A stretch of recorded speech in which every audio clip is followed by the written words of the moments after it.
J'aime les cookies. Savez-vous comment? Quand ils sont vivants, avec du beurre dedans. La la li la li la. Cookies chocolat. La la li la li la. Cookies chocolat. J'ai beau être... Bonjour les gens, si finalement il y a des courageux sur Twitch. Voilà. Donc, pour mettre des choses en Reaper, c'est ultra simple. En fait, il suffit juste d'aller copier-coller, enfin de glisser-poser un fichier. On va prendre ça. Je balance un son dans Reaper. Donc c'est vraiment en cliquer déposer, il me le copie. Et là, normalement, si je le joue, si j'appuie sur play, il me le joue. C'est RLT. Comme ça, tu vois, ça t'ouvre des nouvelles pistes. Regarde ma souris. Elle clique ici. Elle le surligne et du coup, je peux la renommer. Alors moi, je te donne 7, je crois. Tu lui donnes le nom que tu veux. Si tu cliques droit dessus et que tu lui dis track color, set track machin, là, tu peux choisir la couleur de ta piste. Donc si tu cliques dessus et qu'il passe en bleu, tu double-cliques dessus en fait, dans la zone où il y a le nom. Sur la bande noire, tu double-cliques, tu lui mets son nom. Voilà.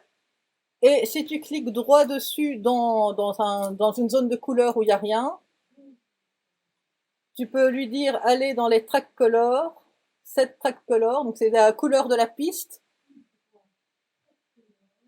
Set track color pour lui dire je veux cette couleur-là, et là tu as une roue des couleurs pour dire ah bah voilà, je veux la mettre comme ça. C'est très kikoulol, mais en fait c'est super bien utile à partir du moment où tu as plusieurs pistes, par exemple plusieurs pistes voix, tu vas dire les pistes voix je les mets dans des couleurs de bleu, les pistes son je les mets, enfin de musique ou quoi, je les mets dans une autre couleur. Si tu as des groupements à faire, tu les mets dans la même couleur et comme ça visuellement on voit les différentes pistes.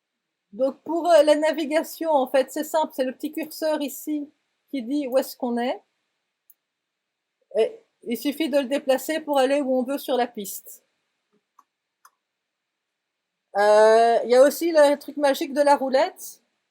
En la faisant aller, ça permet d'agrandir ou de rétrécir le temps de la piste. Donc, dans un sens, une seconde fait plus ou moins de centimètres. Dans l'autre sens, bah, ça agrandit ou ça baisse. Ça, t'as qu'à essayer. Voilà. Pour naviguer dedans, en fait, Enter, ça te permet de lancer l'audio. Si jamais tu réappuies sur Enter, ça revient à l'endroit où tu as mis le curseur, le petit triangle.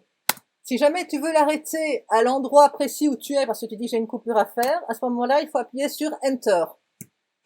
Si tu appuies sur Enter, il s'arrête à l'endroit que tu veux et il met le curseur à cet endroit-là. Donc ça, c'est pour se déplacer. Maintenant, si jamais tu veux couper, tu te dis, bah voilà, ici, j'ai cette truc-là, j'en veux plus. Tu appuies sur S. Je veux conserver tout ce qui est en rose ici à gauche, c'est mauvais. Et la piste qui est bonne, c'est juste cette partie-là. Je refais S. Ça me refait une coupure. Je sélectionne ce que je veux supprimer.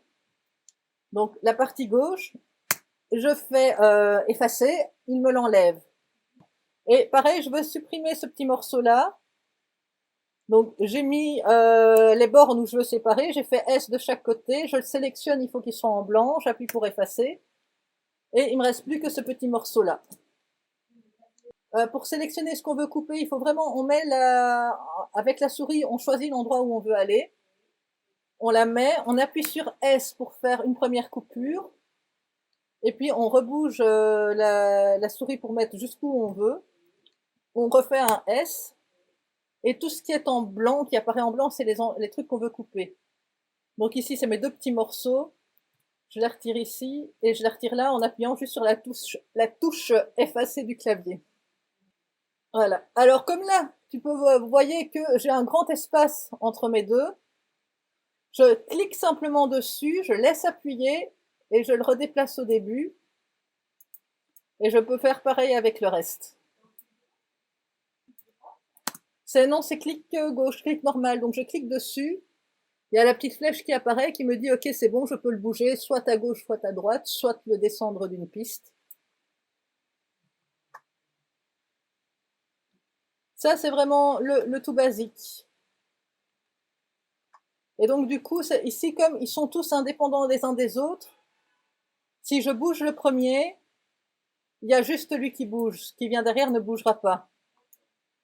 Si je veux tout bouger, soit je fais clic droit sur la souris et je sélectionne tout ça, et ça paraît tout en blanc. Et à ce moment-là, ils bougent tous les deux. On voit plus de pistes. Et donc, par exemple, ici, c'est sur un de mes projets, c'est sur ma dernière histoire.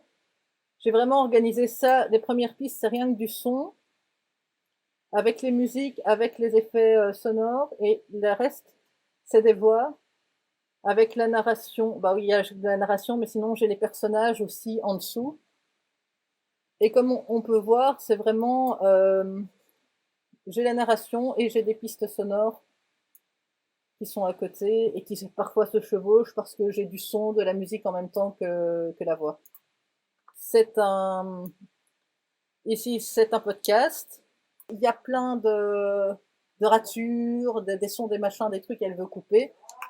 Donc, du coup, t'écoutes, tu coupes les morceaux qui vont pas. Ah, lui, c'est pas bon.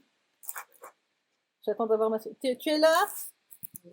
Donc, je me dis, voilà, je veux juste cette partie-ci. Donc, je coupe avant. Je la mets là et je me dis, ah, je veux avoir un son de balle ici. C'est dit comme ça fait bizarre, mais... Donc, je vais chercher dans mes sons. Je vais prendre un petit son... ouais. C'est des allumettes, voilà. J'ai envie d'avoir une allumette qui s'allume, hein, parce que, voilà. Donc, je vais récupérer mon son. Je le mets là.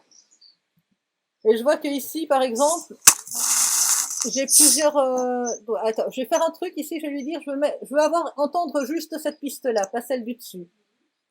Donc, je clique ici sur le S comme solo. Voilà. J'ai cette option-là où je peux cliquer en haut sur M pour dire, je te mute, tu fermes juste bien ta bouche, je ne veux pas t'entendre. Donc voilà, c'est vraiment M pour muter la piste, solo pour n'entendre que celle-ci. Ça dépend de combien. Si tu as 45 pistes, tu vas bien te dire que celle que tu veux écouter, tu vas mettre solo. Si tu en as deux, bon, bah, tu peux mettre une autre. Et donc ici, voilà, j'ai des sons d'allumettes. Je dis j'en ai plusieurs, ok, c'est bon, je veux que le premier. Donc, je me mets ici. S pour couper. S pour couper. Et je clique sur le blanc pour supprimer. Voilà.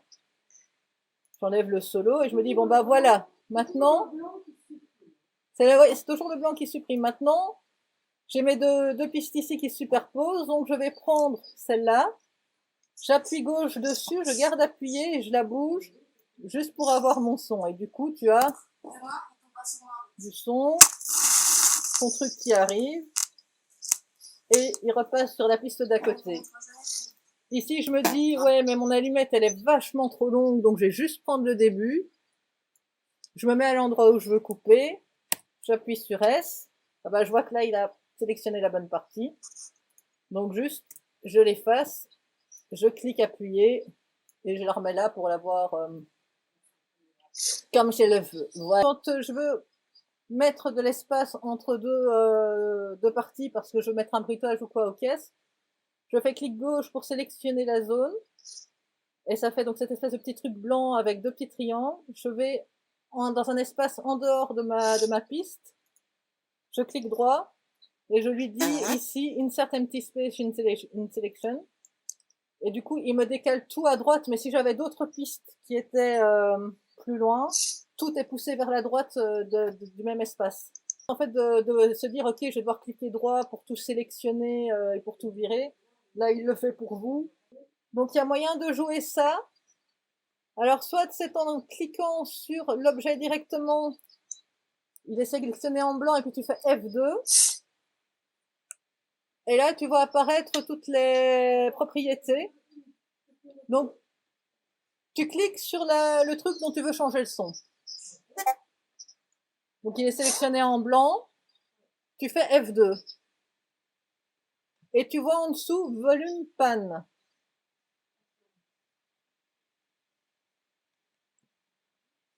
Et donc là, avec la petite tirette, on peut lui demander soit de diminuer le volume de cette partie-là, soit de l'augmenter, et c'est indiqué ici à côté de combien le traitement est fait. Je peux le baisser à moins 20. Moi, généralement, quand j'ai des sons, une musique ou une ambiance sonore, je le baisse à moins 20 et puis je réécoute.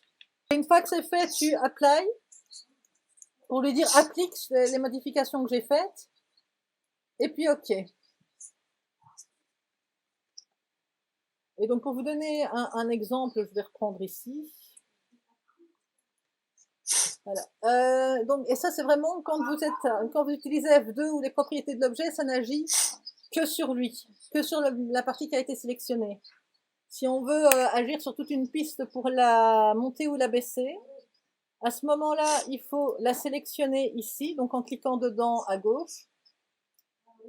Et toute la piste sera choisie. Et voilà, c'est juste pour cette partie-là. Et après, tu appuies sur V et tu as une ligne verte ici qui va apparaître. Donc tu sélectionnes ta piste en cliquant n'importe où dans un endroit où il n'y a pas de texte. Voilà. Et donc là, c'est du global. Ça descend pour baisser le son, tu la montes pour l'augmenter. Et tu suis, là, machin, hop, elle est à 40, 0,40, 0 dB. Alors maintenant, on peut vouloir fluctuer du son. Pour ça, il faut rajouter des points. Et ça, tu te mets sur la ligne à l'endroit où tu veux mettre le premier point et tu cliques. Mais 0 décibel, ça veut dire que tu n'as pas fait de traitement de son dessus, qu'il a le nom, enfin qu'il est normal, quoi. Là, ça veut dire juste que ta piste est comme elle est. Regarde, je vais te montrer. Écoute. Là, maintenant, je vais la baisser. Et tu vas l'entendre moins fort. Et si je le monte, au contraire, tu vas l'entendre plus fort qu'au début.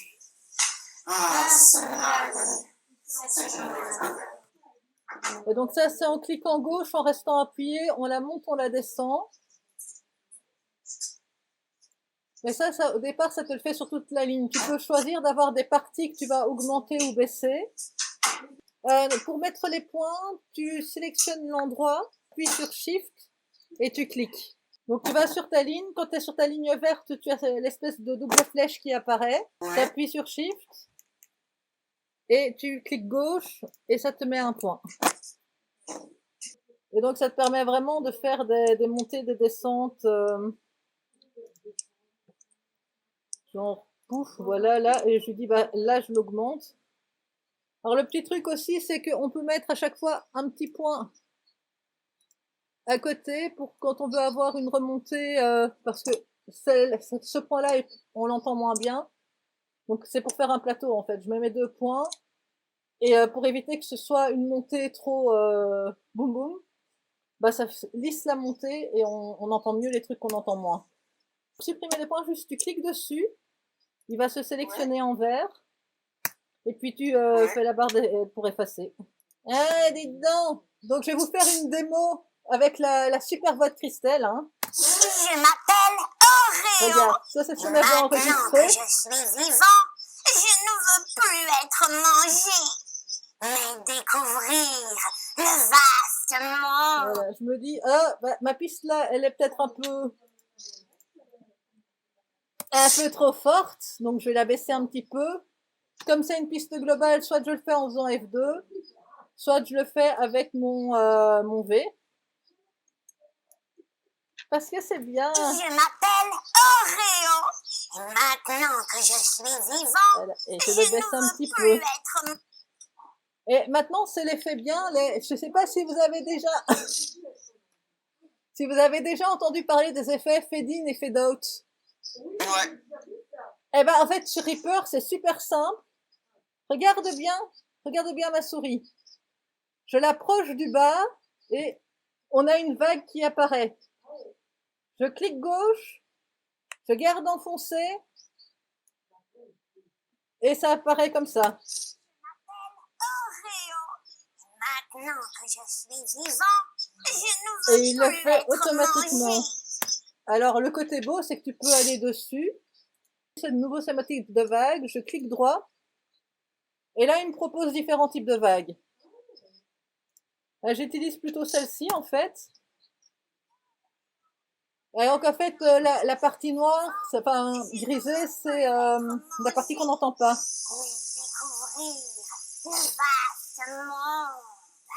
Okay. C'est en entrée, donc, on arrive de pas de son à beaucoup de sons. Et si je vais en sortie,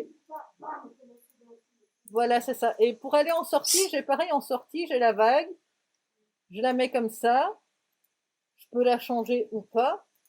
Et là, je vais avoir effectivement le baissement doucement.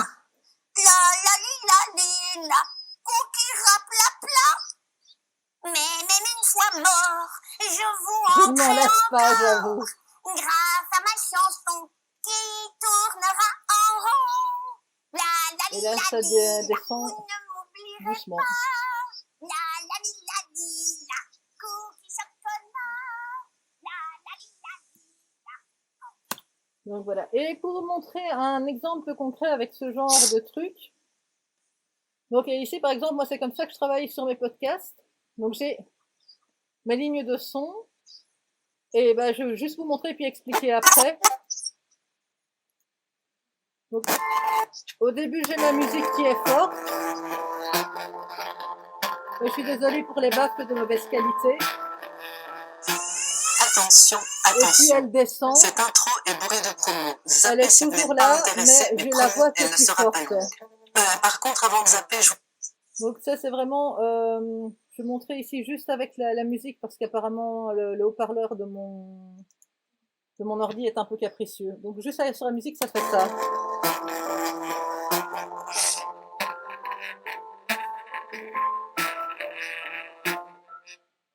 Et donc là, j'ai mis une descente avec le V.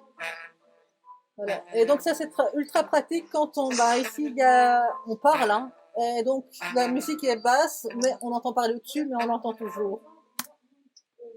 Donc je disais, pour sauver le truc sur lequel on est en train de travailler, c'est CTRL-S ou commande S.